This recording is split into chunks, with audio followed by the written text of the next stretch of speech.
नमस्कार प्यारे बच्चों। आशा करती हूँ आप कुशल मंगल होंगे। अपनी सेहत और अपनी पढ़ाई का पूरी तरह ध्यान रख रहे होंगे। आज की इस वीडियो का बेसब्री से इंतजार कर रहे होंगे। तो चलिए आज हम करेंगे कुछ कमाल। ले आइए अपनी इतिहास की पुस्तकें तत्काल, क्योंकि आज हम करने जा रहे हैं 1000 वर्षों के दौरान हुए परिवर्तनों की पड़ताल। अगर समय के साथ साथ सूचनाओं के संदर्भ बदलते हैं तो भाषा और अर्थों के साथ क्या होता है। ऐतिहासिक अभिलेख कई तरह की भाषाओं में मिलते हैं और ये भाषाएं भी समय के साथ साथ बहुत बदली हैं। उदाहरण के लिए मध्य युग की फारसी आधुनिक फारसी भाषा से भिन्न है। यह भिन्नता सिर्फ व्याकरण और शब्द भंडार में ही नहीं, समय के साथ शब्दों के अर्थ भी बदल जाते हैं। उदाहरण के लिए हिंदुस्तान शब्द ही लीजिए। आज हम इसे आधुनिक राष्ट्र राज्य भारत के अर्थ में लेते हैं। 13वीं सदी में जब फारसी के इतिहासकार मिनहाज ए सिराज ने हिंदुस्तान शब्द का प्रयोग किया था तो उसका आशय पंजाब, हरियाणा और गंगा यमुना के बीच में स्थित इलाकों से था। उसने इस शब्द का राजनीतिक अर्थ में उन इलाकों के लिए इस्तेमाल किया जो दिल्ली के सुल्तान के अधिकार क्षेत्र में आते थे।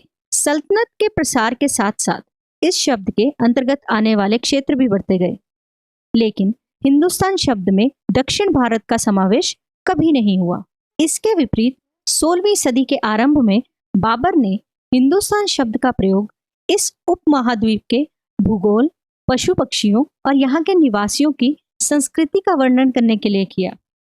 यह प्रयोग 14वीं सदी के कवि अमीर खुसरो द्वारा प्रयुक्त शब्द हिंद के ही कुछ समान था, मगर जहाँ भारत को एक भौगोलिक और सांस्कृतिक सत्व के रूप में पहचाना जा रहा था, वहां हिंदुस्तान शब्द से वे राजनीतिक और राष्ट्रीय अर्थ नहीं जुड़े थे जो हम आज जोड़ते हैं। किसी भी शब्द का प्रयोग करने में इतिहासकार को बहुत सावधान रहना चाहिए, क्योंकि अतीत में उन शब्दों के अलग ही अर्थ थे। उदाहरण के लिए विदेशी जैसा सीधा साधा शब्द ही ले लीजिए। हमारे लिए आज इसका अर्थ होता है ऐसा व्यक्ति जो भारतीय ना हो। मध्य युग में मानो किसी गांव में आने वाला कोई भी अनजाना व्यक्ति जो उस समाज या संस्कृति का अंग ना हो, विदेशी कहलाता था। ऐसे व्यक्ति को हिंदी में परदेसी और फारसी में अजनबी कहा जाता था। इसलिए किसी नगर निवासी के लिए वनवासी विदेशी होता था, किंतु एक ही गांव में रहने वाले दो किसान अलग अलग धार्मिक या जाति परंपराओं से जुड़े होने पर भी एक दूसरे के लिए विदेशी नहीं होते थे। अब बात करते हैं इतिहासकार और उनके स्रोतों के बारे में। इतिहासकार किस युग का अध्ययन कैसे करते हैं, उनकी खोज की प्रकृति क्या है, उसे देखते हुए वे अलग अलग तरह के स्रोतों का सहारा लेते हैं। उदाहरण के लिए पिछले साल आपने गुप्त वंश के शासकों और हर्षवर्धन के बारे में पढ़ा। इस पुस्तक में हम मोटे तौर पर 700 से 1750 ईस्वी तक लगभग 1000 वर्षों के बारे में पढ़ेंगे। इस काल के अध्ययन के लिए इतिहासकार जिन स्रोतों का प्रयोग करते हैं उनमें आपको बहुत सी बातें ऐसी मिलेंगी जो पिछले युग से वैसी ही चली आ रही हैं। इतिहासकार इस काल के बारे में सूचना इकट्ठी करने के लिए अभी भी सिक्कों, शिलालेखों, स्थापत्य जिसे हम भवन निर्माण कला तथा लिखित सामग्री पर निर्भर करते हैं। पर कुछ बातें पहले से काफी भिन्न हैं। इस युग में प्रमाणिक लिखित सामग्री की संख्या और विविधता आश्चर्यजनक रूप से बढ़ गई थी। इसके आगे इतिहासकार सूचनाओं के दूसरे प्रकार के स्रोतों का इस्तेमाल धीरे धीरे कम करने लगे। 14वीं शताब्दी के दौरान कागज क्रमशः सस्ता होता गया और बड़े पैमाने पर उपलब्ध भी होने लगा। लोग धर्म ग्रंथ, शासकों के वृतांत, संतों के लेखन तथा उपदेश, अर्जियां, अदालतों के दस्तावेज, हिसाब तथा करों के खाते आदि लिखने में इनका उपयोग करने लगे। धनी व्यक्ति, शासक जन, मठ तथा मंदिर पांडुलिपियां एकत्रित करने लगे। इन पांडुलिपियों को पुस्तकालयों तथा अभिलेखागारों में रखा जाता है। इन पांडुलिपियों तथा दस्तावेजों से इतिहासकार को बहुत सारी विस्तृत जानकारी मिलती है, मगर साथ ही इनका उपयोग कठिन है। उन दिनों छापेखाने तो थे नहीं, इसलिए लिपिक या नकल नवीस हाथ से ही पांडुलिपियों की प्रतिकृति बनाते थे। अगर आपने कभी किसी मित्र के गृह कार्य की नकल उतारी है तो आप जानते होंगे कि यह काम आसान नहीं है। कभी कभी आपको अपने मित्र की लिखावट समझ में नहीं आती होगी और आपको मजबूर होकर अंदाज ही लगाना पड़ता होगा कि क्या लिखा गया है। फलस्वरूप आपके लिखे हुए में आपके मित्र से लिखे हुए से कुछ छोटे मोटे परंतु महत्वपूर्ण अंतर आ जाते होंगे। पांडुलिपि की प्रतिलिपि बनाने में भी कुछ कुछ यही होता है। प्रतिलिपियां बनाते हुए लिपिक छोटे मोटे फेरबदल करते चलते थे। कहीं कोई शब्द, कहीं कोई वाक्य। सदी दर सदी प्रतिलिपियों की प्रतिलिपियां बनती रहीं और अंततः एक ही मूल ग्रंथ की भिन्न भिन्न प्रतिलिपियां एक दूसरे से बहुत ही अलग हो गई। इससे बड़ी गंभीर समस्या उत्पन्न हो गई क्योंकि आज हमें लेखक की मूल पांडुलिपि शायद ही कहीं मिलती है। हमें बाद के लिपिकों द्वारा बनाई गई प्रतिलिपियों पर ही पूरी तरह निर्भर रहना पड़ता है। इसलिए इस बात का अंदाज लगाने के लिए कि मूलतः लेखक ने क्या लिखा था, इतिहासकारों को एक ही ग्रंथ की विभिन्न प्रतिलिपियों का अध्ययन करना पड़ता है। कई बार लेखक स्वयं ही समय समय पर अपने मूल वृत्तांत में संशोधन करते रहते हैं।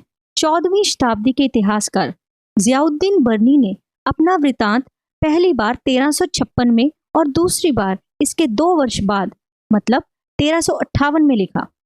दोनों में अंतर है, लेकिन 1971 तक इतिहासकारों को पहली बार वाले वृत्तांत की जानकारी ही नहीं थी। यह पुस्तकालयों के विशाल संग्रहों में कहीं दबी पड़ी रह गई। अब बात करेंगे नए सामाजिक और राजनीतिक समूहों के बारे में। सन 700 और 1750 के बीच के 1000 वर्षों का अध्ययन इतिहासकारों के आगे भारी चुनौती रखता है। मुख्य रूप से इसलिए कि इस पूरे काल में बड़े पैमाने पर और अनेक तरह के परिवर्तन हुए। इस काल में अलग अलग समय पर नई प्रौद्योगिकी के दर्शन होते थे, जैसे सिंचाई में रहट, कताई में चरखे और युद्ध में बारूद वाले हथियार। इनका इस्तेमाल होता था। इस उपमहाद्वीप में नई तरह का खान पान भी आया। आलू, मक्का, मिर्च, चाय और कॉफी। ध्यान रखें कि ये तमाम परिवर्तन, नई प्रौद्योगिकियां और फसलें उन लोगों के साथ आए जो नए विचार भी लेकर आए थे। परिणाम स्वरूप यह काल आर्थिक, राजनीतिक, सामाजिक और सांस्कृतिक परिवर्तनों का भी काल कहा जाता है। इस युग में लोगों की गतिशीलता, एक स्थान से दूसरे स्थान पर आना जाना भी बहुत बढ़ गया था। अवसर की तलाश में लोगों के झुंडों के झुंड दूर दूर की यात्राएं करने लगे थे। इस उपमहाद्वीप में अपार संपदा और अपना भाग्य गढ़ने के लिए अपार संभावनाएं मौजूद थी। इस काल में जिन समुदायों का महत्व बढ़ा, उनमें से एक समुदाय था राजपूत, जिसका नाम राजपुत्र अर्थात राजा का पुत्र से निकला है। 8वीं से 14वीं सदी के बीच यह नाम आमतौर पर योद्धाओं के उस समूह के लिए प्रयुक्त होता था जो क्षत्रिय वर्ण होने का दावा करते थे। राजपूत शब्द के अंतर्गत केवल राजा और सामंत वर्ग ही नहीं, बल्कि वे सेनापति और सैनिक भी आते थे जो पूरे उपमहाद्वीप में अलग अलग शासकों की सेनाओं में सेवारत थे। इस युग में राजनीतिक दृष्टि से महत्व हासिल करने के अवसरों का लाभ मराठा, सिख, जाट, अहोम और कायस्थ आदि समूहों ने भी उठाया। इस पूरे काल के दौरान जंगलों की कटाई हो रही थी और खेती का इलाका बढ़ता जा रहा था। कुछ क्षेत्रों में यह परिवर्तन अन्य क्षेत्रों की अपेक्षा अधिक तेजी से और पूरे तौर पर हुआ। पर्यावास में परिवर्तन के कारण कई वनवासियों को मजबूर होकर अपना स्थान छोड़ना पड़ा। कुछ और वनवासी जमीन की जुताई करने लगे और कृषक बन गए। जैसे जैसे समाज में अंतर बढ़ने लगे, लोग जातियों और उपजातियों में बंटने लगे। ये दर्जे स्थायी नहीं थे। किसी जाति विशेष के सदस्यों के हाथों में कितनी सत्ता, प्रभाव और संसाधनों का नियंत्रण है, इसके आधार पर उसके दर्जे बदलते रहते थे। एक ही जाति का किसी क्षेत्र में कोई दर्जा होता था और किसी और क्षेत्र में कोई और। अपने सदस्यों के व्यवहार का नियंत्रण करने के लिए जातियां स्वयं अपने अपने नियम बनाती थी। इन नियमों का पालन जाति के बड़े बुजुर्गों की एक सभा करवाती थी, जिसे कुछ इलाकों में जाति पंचायत कहा जाता था। लेकिन जातियों को अपने निवास के गांवों में रिवाजों का पालन भी करना पड़ता था। इसके अलावा कई गांवों पर मुखियाओं का शासन होता था मिल मिलाकर वे किसी राज्य की एक छोटी इकाई भर होती थी। चोल, तुगलक या मुगल, इन जैसे बड़े बड़े राज्यों के अंतर्गत कई सारे क्षेत्र आ जाते थे। दिल्ली के सुल्तान गियासुद्दीन बलबन की प्रशंसा में एक संस्कृत प्रस्तुति में उसे एक विशाल साम्राज्य का शासक बताया गया है, जो पूर्व में बंगाल, जिसे गौड़ के नाम से भी जाना जाता था, वहां से लेकर पश्चिम में अफगानिस्तान के गजनी, जो कि तब गज्जन के नाम से जाना जाता था, वहां तक फैला हुआ था, और जिसमें संपूर्ण दक्षिण भारत, द्राविड़ भी आ जाता था। गौड़ आंध्र, केरल, कर्नाटक, महाराष्ट्र और गुजरात, भिन्न भिन्न क्षेत्रों के लोग उसकी सेना के आगे पलायन कर जाते थे। इतिहासकार विजय अभियान के इन दावों को अतिशयोक्तिपूर्ण मानते हैं। साथ ही वे ये समझने की कोशिश में भी लगे रहते थे कि शासक लोग इस उपमहाद्वीप के भिन्न भिन्न भागों पर अपने अधिकार का उल्लेख क्यों करते रहते हैं। सन 700 तक कई क्षेत्रों के अपने अपने भौगोलिक आयाम तय हो चुके थे और उनकी अपनी भाषा तथा सांस्कृतिक विशेषताएं स्पष्ट हो गई थी। ये क्षेत्र विशेष शासक राजवंशों से भी जुड़ गए थे। इन राज्यों के बीच काफी टकराहटें चलती रहती थीं। कभी कभी चोल, खलजी, तुगलक और मुगल जैसे राजवंश अनेक क्षेत्रों में फैला एक विशाल साम्राज्य भी खड़ा कर देते थे। ये सभी साम्राज्य समान रूप से स्थिर या सफल नहीं हो पाते थे। 18वीं सदी में मुगल वंश पतन के ढलान पर था। फलस्वरूप क्षेत्रीय राज्य फिर से उभरने लगे, लेकिन वर्षों से जो सर्व क्षेत्रीय साम्राज्यों का शासन चल रहा था, उससे क्षेत्रों की प्रकृति बदल गई थी। उन पर कई छोटे बड़े राज्यों का शासन चलता रहा था और उन राज्यों की बहुत सी बातें इस उपमहाद्वीप के अधिकतर भाग पर फैले इन क्षेत्रों को विरासत में मिली थी। इस तथ्य का पता हमें उन कई परंपराओं से लगता है जो इन क्षेत्रों में उभरी थी। इन परंपराओं में कुछ एक दूसरे से भिन्न और कुछ एक समान थी। जैसे हमें प्रशासन, अर्थव्यवस्था के प्रबंधन, उच्च संस्कृति तथा भारत के संदर्भ में मिलती हैं। सन 700 से लेकर 1750 के बीच के 1000 वर्षों में इन विभिन्न क्षेत्रों की प्रकृति एक दूसरे से कटकर अलग अलग नहीं पनपी थी।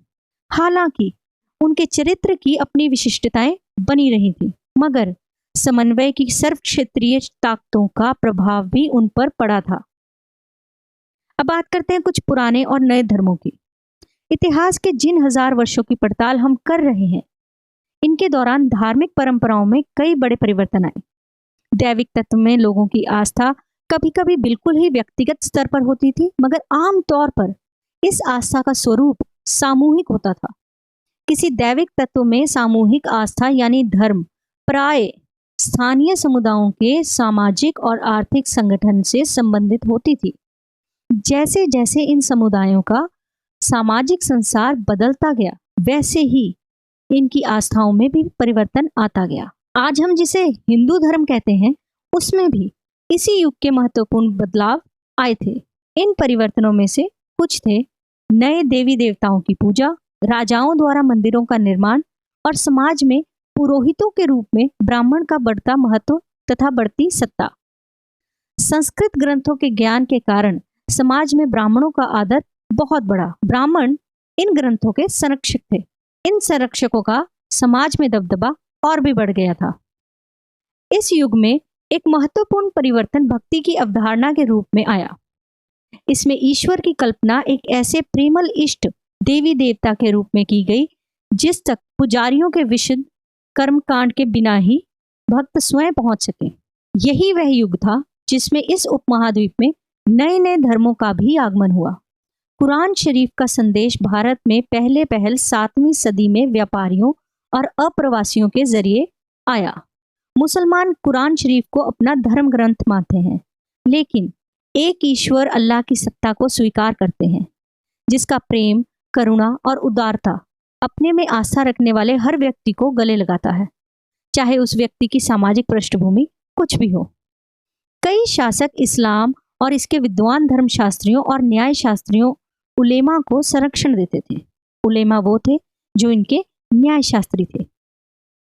हिंदू धर्म की ही भांति इस्लाम के अनुयायी भी अपने धर्म की अलग अलग तरह से व्याख्या करते थे।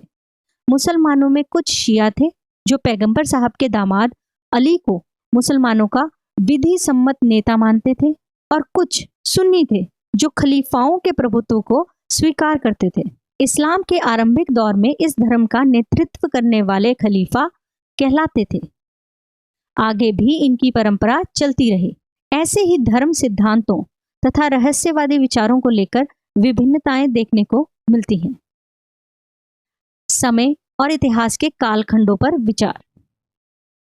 इतिहासकार समय को केवल घड़ी या कैलेंडर की तरह नहीं देखते थे।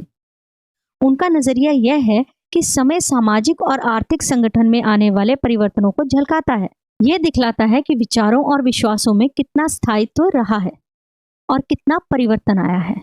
यदि अतीत को समान विशेषता रखने वाले कुछ बड़े बड़े हिस्सों, युगों या कालों में बांट दिया जाए तो समय का अध्ययन कुछ आसान हो जाएगा। 19वीं सदी के मध्य में अंग्रेज इतिहासकारों ने भारत के इतिहास को 3 युगों में बांटा था: हिंदू, मुस्लिम और ब्रिटिश। यह विभाजन इस विचार पर आधारित था कि शासकों का धर्म ही एकमात्र महत्वपूर्ण ऐतिहासिक परिवर्तन होता है और अर्थव्यवस्था, समाज और संस्कृति में और कोई भी महत्वपूर्ण बदलाव नहीं आता। इस काल विभाजन को आज बहुत कम इतिहासकार ही स्वीकार करते हैं। अधिकतर इतिहासकार आर्थिक तथा सामाजिक कारकों के आधार पर ही अतीत के विभिन्न कालखंडों की विशेषताएं तय करते हैं। पिछले साल आपने जो इतिहास पढ़े थे उनमें प्राचीन समाजों के कई प्रकारों का समावेश था, जैसे शिकारी संग्राहक, प्रारंभिक दौर के कृषिकर्मी, शहरों और गांवों के निवासी और प्रारंभिक दौर के राज्य और साम्राज्य। इस साल आप जो इतिहास पढ़ेंगे उसे प्राय मध्यकालीन इतिहास कहा जाता है। इसमें आपको कृषक समाजों के विस्तार, क्षेत्रीय और साम्राज्यीय राज्यों में उदय, कभी कभी तो ग्रामवासियों और वनवासियों की कीमत पर प्रधान धर्मों के रूप में हिंदू धर्म, इस्लाम धर्म के विकास और यूरोप से व्यापारी कंपनियों के आगमन के बारे में और विस्तार से जानकारी मिलेगी। भारत के इतिहास के ये 1000 साल अनेक बदलावों के साक्षी रहे हैं। आखिर 16वीं और 18वीं शताब्दियां 8वीं या 11वीं शताब्दियों से काफी भिन्न थी। इसलिए इस सारे काल को एक ऐतिहासिक इकाई के रूप में देखना समस्याओं से खाली नहीं है। फिर मध्यकाल की तुलना प्राय आधुनिक काल से की जाती है। आधुनिकता के साथ भौतिक उन्नति और बौद्धिक प्रगति का भाव जुड़ा हुआ है। इससे आशय यह निकलता है कि मध्यकाल रूढ़िवादी था और इस दौरान कोई परिवर्तन नहीं हुआ, लेकिन हम जानते हैं कि ऐसा नहीं था। हमारे वर्तमान के सवालों के जवाब हमारे अतीत में छुपे होते हैं। आशा करती हूँ आज के इस अध्याय में आपको अतीत के कुछ सवालों के जवाब मिल गए होंगे। अब जब सवाल और जवाब की बात हो ही रही है तो चलिए जानते हैं आज के अध्याय में आपने क्या सीखा। तो बताइए। प्राचीन काल में हम विदेशी किसे कहते थे? कोई भी अनजान व्यक्ति जो संस्कृति और समाज का अंग ना होता था उसे विदेशी कहा जाता था। अच्छा बताइए, अंग्रेजी इतिहासकारों ने भारत के इतिहास को कौन से 3 युगों में बांटा था? बिल्कुल सही, हिंदू, मुस्लिम और ब्रिटिश। अब मैं कुछ वाक्य पढ़ूंगी, आपने मुझे बताना है क्या ये सही है या गलत। सन 700 के बाद के काल के संबंध में अभिलेख नहीं मिलते हैं। बिल्कुल सही। इस काल के दौरान मराठों ने अपने राजनीतिक महत्व की स्थापना की। ये भी बिल्कुल ठीक है। कृषि केंद्रित बस्तियों के विस्तार के साथ कभी कभी वन निवासी अपनी जमीन से उखाड़ बहा दिए जाते थे। बिल्कुल सही। अब आखिरी, सुल्तान ग्यासुद्दीन बलबन असम, मणिपुर तथा कश्मीर का शासक था। गलत जवाब। अब हम कुछ रिक्त स्थानों की पूर्ति करेंगे। तो बताइए, अभिलेखागारों में क्या रखे जाते थे? अभिलेखागारों में पांडुलिपियां और दस्तावेज रखे जाते थे। खालिस्तान 14वीं सदी का एक इतिहासकार था, जियाउद्दीन बर्नी। 14वीं सदी का एक इतिहासकार था। इस उपमहाद्वीप की मुख्य फसलें कौन सी थी? आलू, मक्का और मिर्च इस उपमहाद्वीप की मुख्य फसलें थीं। इसी के साथ हमारा आज का अध्याय समाप्त होता है। हम जल्द ही वापस आएंगे एक नए अध्याय के साथ। तब तक के लिए स्वस्थ रहिए, सुरक्षित रहिए तथा पढ़ते रहिए। नमस्कार।